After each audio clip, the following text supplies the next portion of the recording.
ఓం శ్రీ గణేశాయ నమః. శ్రీమాత్రే నమః. శివాయ గురవే నమః. శ్రీకృష్ణ పరబ్రహ్మణే నమః. శ్రీరామాయ నమః. శ్రీ గురుభ్యో నమః. వ్యాసం వసిష్ఠనప్తారం శక్తే పౌత్రమకల్మషం పరాశరాత్మజం వందే సుఖతాతం తపోనిధిం. మోహనవాణి ఛానల్ ద్వారా మహర్షులు మన మార్గదర్శకులు అనేటువంటి శీర్షికన పరాశర మహర్షి యొక్క చరిత్రాన్ని శ్రవణం చేస్తూ ఉన్నటువంటి భక్తామ తల్లులకు తండ్రులకి ముందుగా నా యొక్క సాధువాదాలు. నిన్నటి రోజున మనం వశిష్ఠ మహర్షి యొక్క పుత్రుడైనటువంటి శక్తి, ఆ శక్తి మహర్షి యొక్క పుత్రుడైనటువంటి పరాశరుడి యొక్క చరిత్ర చెప్పుకుంటున్నాం. విశ్వామిత్రుడి వల్ల వశిష్ఠుల వారి యొక్క కొడుకులు 100 మంది చనిపోయారు. అప్పుడు పెద్ద కొడుకు అయినటువంటి శక్తి భార్య అదృశ్యంతి గర్భంలో ఉన్నటువంటి పిల్లవాడి కోసం వశిష్ఠుడు ఆత్మహత్యా ప్రయత్నాన్ని విరమించాడు. అప్పుడు ఆ తల్లితో అంటున్నాడు, అమ్మా, విధివశాత్తు నువ్వు విధవు అయిపోయావు. నాకు పుత్రశోకం వచ్చింది, నీకు వైధవ్యం సంప్రాప్తించింది. కానీ నీ కడుపులో ఉన్నవాడు అనేక మంది విద్వాంసుల చేత పరమ పూజ్యుడిగా భావించే గొప్ప వాడవుతాడు. ఎందుకని? గర్భంలో ఉన్నప్పుడే వేదాన్ని వినిపించాడు కదా, మృదు మధురంగా స్వర అనుదాత్త ఉదాత్తాలతో వినిపించాడు. అందువల్ల గొప్పవాడవుతాడు. నిత్య వేదాధ్యయన శీలుడైనటువంటి నా కుమారుడు శక్తి అసామాన్యుడు, మహావిద్వాంసుడు, జ్ఞాని, పరమసాత్వికుడు. అతడి వంశంలో పుట్టేటటువంటి నీ గర్భంలో ఉండే శిశువు ఇవాల్టి నుంచి 12 సంవత్సరాల వయసు కలిగిన వాడు అవుతాడు అన్న. అటువంటి వాడు నీ గర్భంలో ఉన్నాడు అని అంటే గర్భంలో 12 ఏళ్లు పెరిగాట ఆ పిల్లవాడు. మహానుభావులు వాళ్ళు ఎలా భరించగలుగుతారు అమ్మలు? అంటే మనుష్య గర్భంలో నుంచి వచ్చేటప్పుడు శిశువులకి పశువులకి భేదం లేకుండానే పుడతారు. శిశువుకి జ్ఞానం ఉండదు, పుట్టే చిన్న పిల్లవాడికి జ్ఞానం ఉండదు. వాళ్ళ యొక్క బుద్ధి కానీ జ్ఞానం కానీ తాము ఎవరో తెలుసుకునే శక్తి కానీ ఏవి ఉండవు. మనుష్యులు కూడా ఆ దశలో పశుప్రాయులై ఉంటారు. అజ్ఞానం, అవిద్య, పశువు లాంటి శరీరం, ప్రాణం మాత్రం కలిగి ఉంటారు. అట్లాగే పెరుగుతారు. ముందర లౌకిక జ్ఞానం సంపాదిస్తారు. లౌకిక జ్ఞానంలో నుంచి కాస్త వివేకం పుడుతుంది. అయితే ఈ లౌకిక వాసనలు లేకుండా 12 సంవత్సరాల పాటు నీ గర్భంలోనే పెరిగాడు పుట్టబోయేటటువంటి బిడ్డ, అంటే పరాశరుడు. లోకంలో ఉండే దోషాలు నీ బిడ్డను అంటవు. తండ్రి అయినటువంటి శక్తి యొక్క తపస్సు, అఖండమైనటువంటి జ్ఞానం రెండు కూడా నీ కుమారుడికి సంక్రమించినవి. నిత్యము తన తండ్రి చేసేటటువంటి ఆ హోమాలు, యజ్ఞాలు, క్రతువులు, వాటిలో ఉండే వేద ఘోష చక్కగా వింటూ ఉన్నాడు ఇంతకాలం. అందువల్ల నీ బిడ్డకి గర్భం అనేది నరకం కాదు. తాను వింటున్నదల్లా తండ్రి యొక్క వేదఘోష, తండ్రి చెప్పేటటువంటి ఉపనిషత్ వాక్యాలు, యోగ శాస్త్రాది విషయాలు, ఇవన్నీ కూడా యజ్ఞయాగాదులు పూర్తయిన తర్వాత ప్రతిరోజు తన తల్లి తండ్రి చర్చించుకుంటూ ఉంటారు ఇంట్లో. అవన్నీ విన్నాడు గర్భంలో ఉండి. అలనాడు అభిమన్యుడు కూడా గర్భంలో ఉండి విన్నాడు అని మనం చెప్పుకున్నాం కదా భారతంలో. ఆ ప్రకారంగా పుట్టబోయేటటువంటి వాడు శుద్ధ జ్ఞాని. అలాగే అమ్మా, నువ్వు పరుల కంటక నువ్వు కనపడవు, అందుకని నిన్ను అదృశ్యంతి అంటారు. నీ భర్త పేరు శక్తి. ఆ విధంగా రాక్షసుడైనటువంటి కల్మాషపాదుడు నీ భర్త అయినటువంటి శక్తిని, నీ మరుదులని భయంకరమైనటువంటి కోపంతో చంపాడు. కాబట్టి నీ కడుపున పుట్టబోయే బిడ్డ మాత్రం నిన్ను రక్షిస్తాడు అని చెప్పాడు.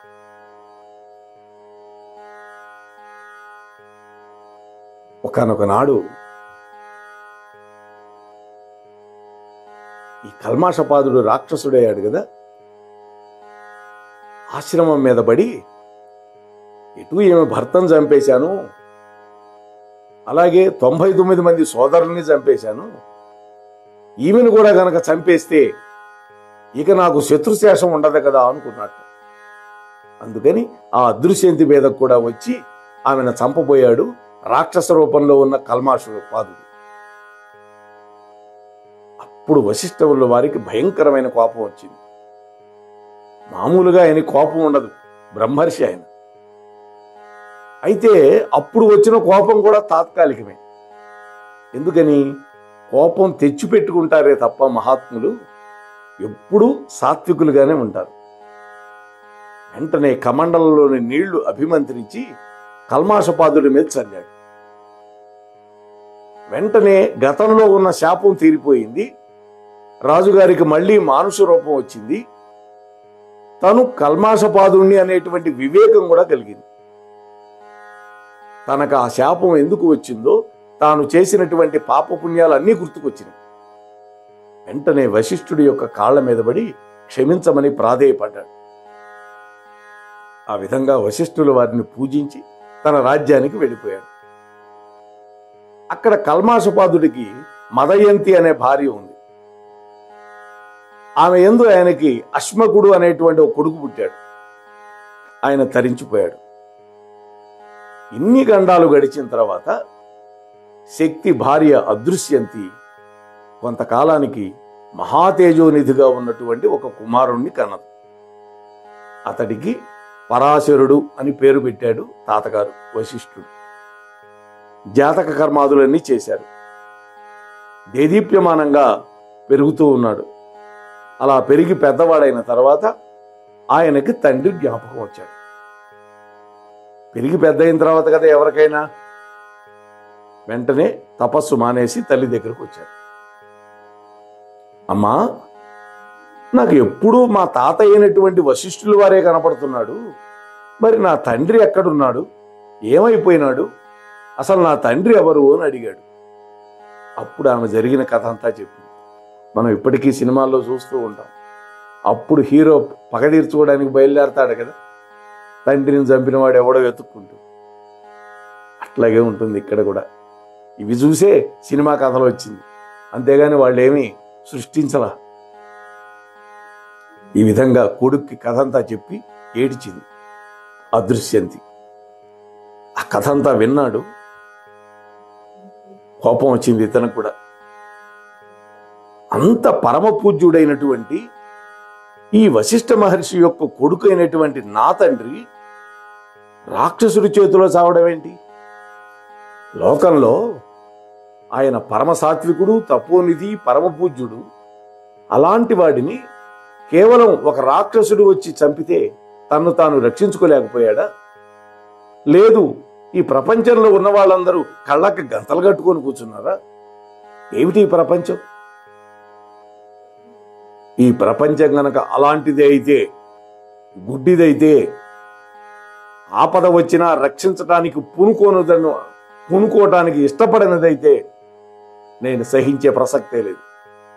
సృష్టిలో ఈశ్వరుడు అనేవాడు ఒకడు ఉంటే సహజంగా పరమ ధార్మికుడైనటువంటి వ్యక్తికి సహజంగానే రక్షణ ఉండాలి కదా. అటువంటి లక్షణం లేనప్పుడు ఈ ప్రపంచాన్ని నేను ఉపేక్షించి క్షమించాలి అనుకోవటం లేదు. వెంటనే నా తపోబలంతో ఈ ప్రపంచాన్ని భస్మీపటలం చేస్తాను అని భయంకరమైన కోపంతో ఊగిపోయాడు.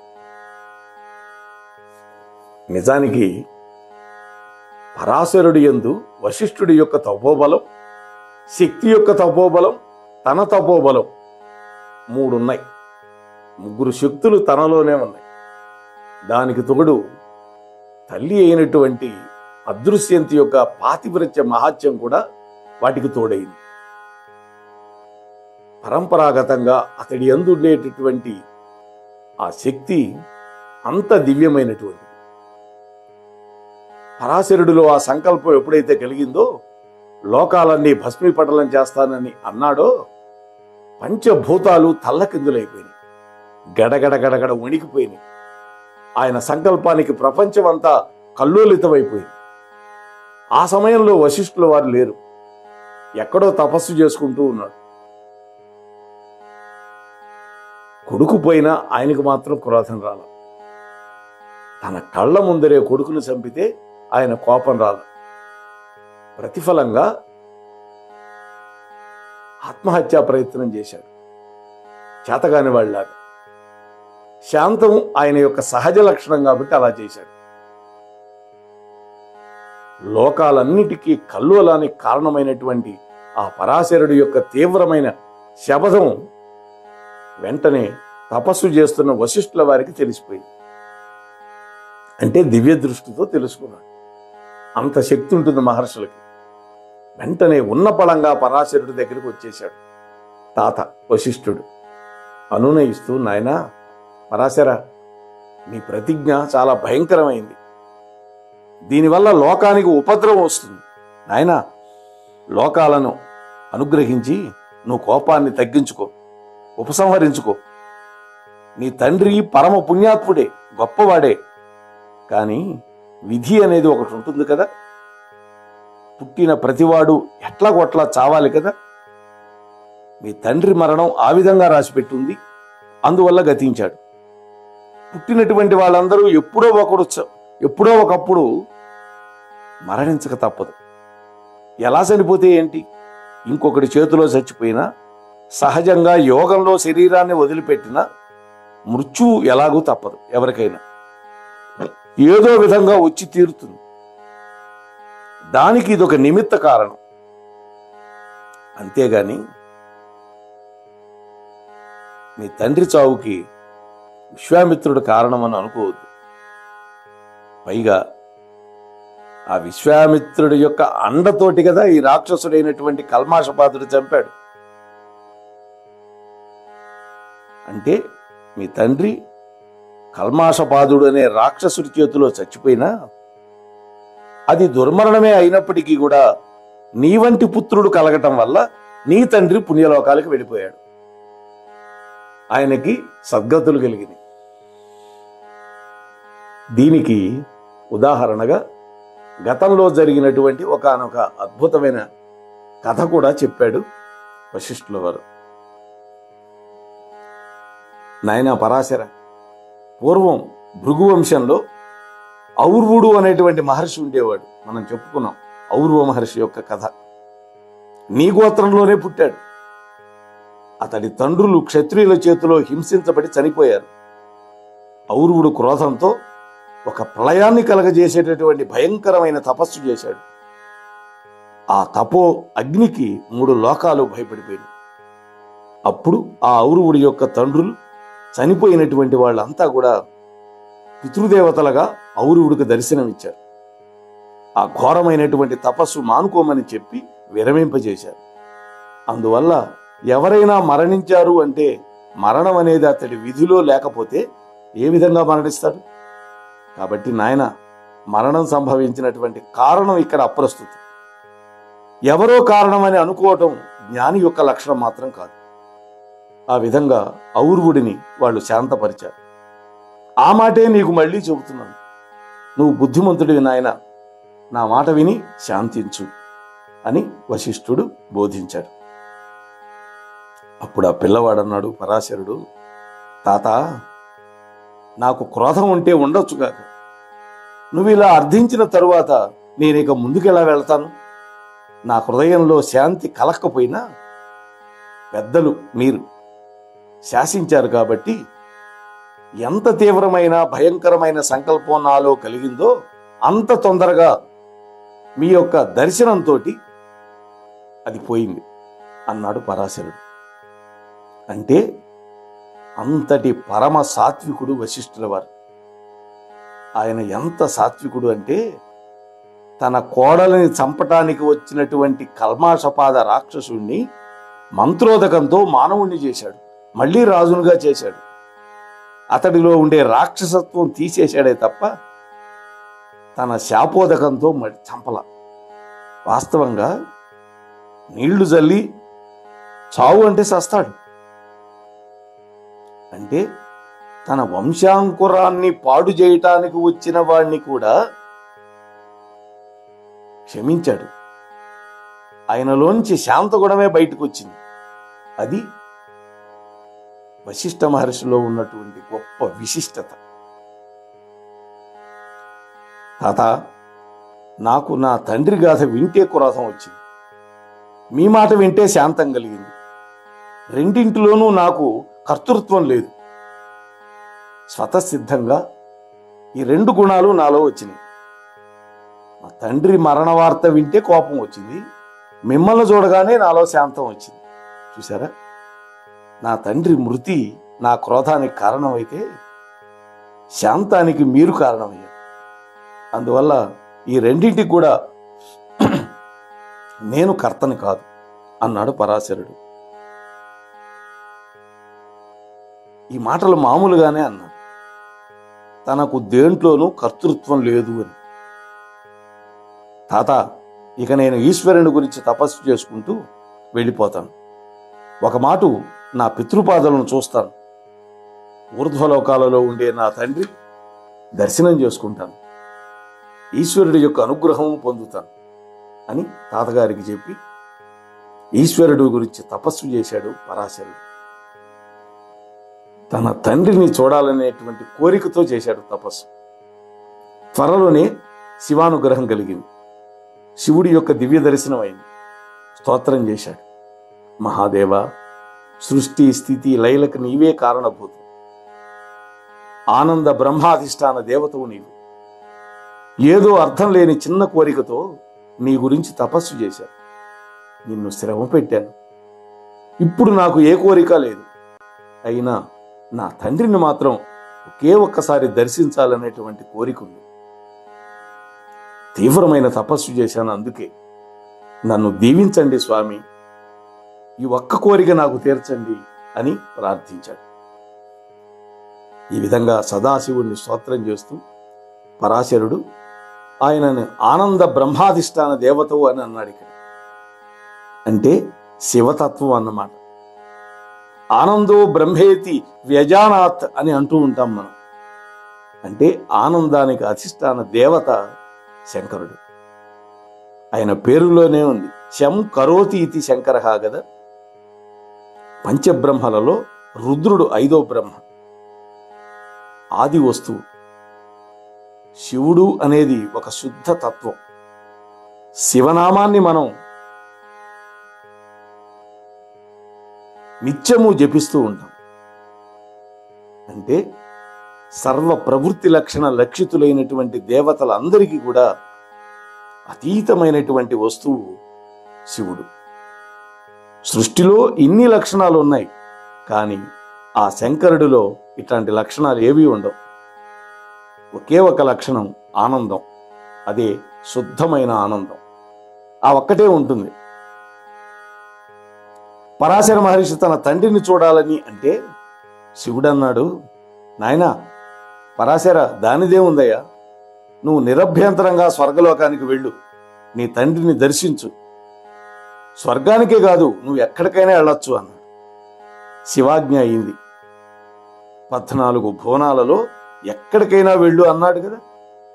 అంటే శివుడి యొక్క ఆరాధన అంతా కూడా రుద్రుడినే నిమిత్త మాత్రంగా చేసుకుని రుద్రస్తుతి చేసి గమ్యస్థానాన్ని శివతత్వంగా పెట్టుకోవడం అన్నమాట. ఇక్కడ రుద్రుడి యొక్క వర్ణనతోటి ఉపాసన లౌకిక ఫలాల కోసం చేయడం వేరు, ఏ కోరిక లేకుండా చేసే రుద్రం అనేది జ్ఞానప్రదం అవుతుంది. రుద్రుడు పూర్తి నివృత్తి మార్గంలో ఉంటాడు. నివృత్తి అంటే మోక్ష మార్గం. లోకాల యందు నిస్పృహతో ఉంటాడు. అంటే శంకరుడు దేన్ని చూడటం గాని దేని విషయంలోనూ అతడిలో ఎలాంటి భావాలు కలగటం కానీ ఉండనే ఉండదు. ఆ శివతత్వం శంకరుడిలో ఉండడం వల్ల ఎలాంటి వికారము భావలక్షణము ఉండవు. అటువంటి రుద్రుడి యొక్క అనుగ్రహంతో పరాశరుడికి గొప్ప ఫలం దొరికింది. పరమశివుడు అన్నాడు, నాయన, నువ్వు 3 లోకాలలోనూ స్తోత్రం చేయబడతావు, పరమ ధార్మికుడు అవుతావు, నువ్వు బ్రహ్మర్షి అవుతావు. నీకు పురాణ పురుషుడైనటువంటి వ్యాస భగవానుడు పుత్రుడిగా పుడతాడు. ఆయన కలగాపులంగా ఉన్నటువంటి వేదాలన్నిటినీ ఉద్ధరించి 4 వేదాలుగా న్యాసం చేస్తాడు. శాశ్వతమైన కీర్తి పొందుతాడు. అష్టాదశ పురాణాలు రచిస్తాడు. పంచమ వేదంగా భాసిల్లే మహాభారతాన్ని రచిస్తాడు. నీ సంకల్పం వల్లనే ఏ భావం పుట్టినా అది పవిత్రం అవుతుంది. నువ్వు చెప్పిందే ధర్మం అవుతుంది. నువ్వు ఏది చెప్పినా అది అనింజం అవుతుంది అని శంకరుడు అన్నాడు. అందుకే పరాశర మహర్షికి అంతటి అపూర్వమైనటువంటి గుర్తింపు వచ్చింది. ఆయన రాసిన స్మృతి గ్రంథం నేటికి కలియుగంలో వాడుకలో ఉన్నది. ఇక్కడ పరాశరుడు కేవలం తండ్రి యొక్క దర్శనం అడిగాడు, కానీ ఈశ్వరుడు అడగనవన్నీ కూడా ఇచ్చాడు. అనంతమైనటువంటి శక్తియుక్తులు ఇచ్చాడు. ఆ తర్వాత పరాశర మహర్షి ఏం చేశాడు, స్వర్గానికి వెళితే తండ్రి యొక్క దర్శనం ఎలా చేసుకున్నాడు, తదితర విశేషాలన్నీ కూడా రేపటి రోజు మీతో ముచ్చటించే ప్రయత్నం చేస్తాను. అంతవరకు మీ వద్ద సెలవు తీసుకునే మీ ధర్మవరపు వెంకటరమణ. స్వస్తి. మోహన్వాణి తెలుగు పోడ్కాస్ట్ వింటున్న శ్రోతలందరికీ హృదయపూర్వక ధన్యవాదాలు. వినండి, వినిపించండి, వింటూనే ఉండండి మోహన్వాణి తెలుగు పోడ్కాస్ట్. మీరు వింటున్నారు మోహన్వాణి. మా కార్యక్రమాలు మీకు నచ్చితే ఇప్పటివరకు మా ఛానల్కి సబ్స్క్రైబ్ చేసుకోకపోతే వెంటనే ఈ క్షణమే సబ్స్క్రైబ్ చేసుకుని ఆ పక్కనుండే బెల్ బటన్ని మ్రోగించి అందరికీ షేర్ చేసి మీ విలువైన కామెంట్ను కూడా చేసి మమ్మల్ని ప్రోత్సహిస్తారని కోరుతున్నాను.